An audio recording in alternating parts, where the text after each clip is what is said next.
Imagine standing at the edge of a massive roaring stadium. You study the pristine green pitch. You hear the deafening crowd. You step onto the field and you play to win. But no matter how intense the match becomes, no matter how aggressively the opponent presses or how fast the clock ticks, your heart rate never spikes. Why? Because deep down, you know it is just a 90-minute game. It is just grass, leather, and a temporary scoreboard. When the final whistle blows, the stadium empties, the lights turn off, and you go home. My brothers and sisters, this is the exact psychology of the most truly wealthy, peaceful Muslims walking the earth today. They understand the reality of the dunya. In the Quran, Allah continually reminds us that the life of this world is nothing but play and amusement, a temporary match. But subhanallah, look at how much we suffer today. We suffer precisely because we confuse the game board for eternal reality. We have convinced ourselves that the scoreboard is the final judgment. When you tie your eternal self worth to your temporary net worth, every financial loss feels like a fatal wound. A bad month in business feels like the end of your life. Dear brother, dear sister, when you wake up obsessing over the numbers, you are no longer playing the game is playing you. You become a prisoner to the very wealth you were supposed to master. The hustle culture of today tells you to grind until you break. It tells you to put the money directly into your heart. But treating the dunya like a game does not mean you stop trying. It does not mean you sit back in laziness. In fact, it is the exact opposite. But how exactly do you separate your heart from your wallet? How do you build massive wealth without letting it corrupt your soul?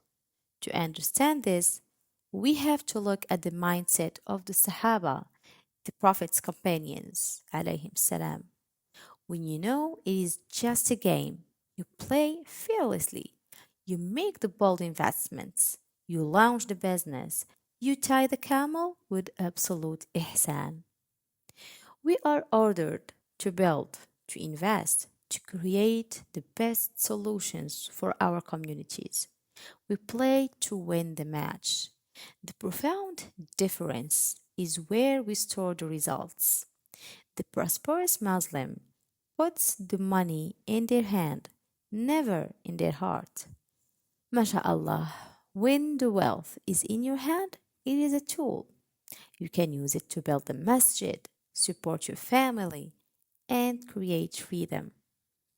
But if that money blows away in the wind, if a deal falls through, your heart remains completely untouched. You simply rearrange the pieces on the board and make your next move. Imagine the immense peace that comes with this realization. You respect the rules of wealth, you study the market, you work with discipline. But when the day is done, you close the ledger, you step away from the board, you bow your head in sujood and remember that the real life, the only life that truly matters, is the akhirah. Everything else is just a passing shadow. The millions stay in the dark, the trophies stay in the cabinet. The only thing you take with you is the purity of your heart. Before we move forward, I want you to make a commitment right now. We are building a community of believers who refuse to be enslaved by this dunya. I want you to go down into the comments and write this exact promise to yourself. I will build my wealth, but I will not let it build my ego. Share a struggle you have had with separating your self worth from the scoreboard. And let's make a pact to leave that trap behind today. Pause this video, write your promise, and let's continue. Inshallah, we will hold each other accountable. Welcome back, dear brothers and sisters. Holding on to that promise is the key to unlocking true barakah. When you finally view this word as a 90-minute match, you stop stressing over the minor fools. Sorry. You stop panicking when the opponent scores a point. You realize that true wealth is not the absence of financial tests. It's the presence of the unshakable faith during those tests. You can lose everything on the board, but as long as you have your connection to your creator, you are the wealthiest person on earth.